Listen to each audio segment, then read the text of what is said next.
پھر اگر کسی بات میں تم میں اختلاف واقع ہو تو اگر اللہ اور روز آخر پر ایمان رکھتے ہو تو اس میں اللہ اور اس کے رسول کے حکم کی طرف رجوع کرو. یہ بہت اچھی بات ہے اور اس کا انجام بھی اچھا ہے.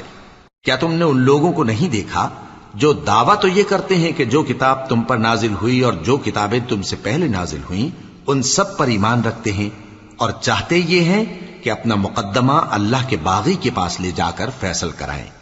حالانکہ ان کو حکم دیا گیا تھا کہ اس کو نہ مانیں، اور شیطان تو یہ چاہتا ہے کہ ان کو بہکا کر رستے سے دور ڈال دے. اور جب ان سے کہا جاتا ہے کہ جو حکم اللہ نے نازل فرمایا اس کی طرف رجوع کرو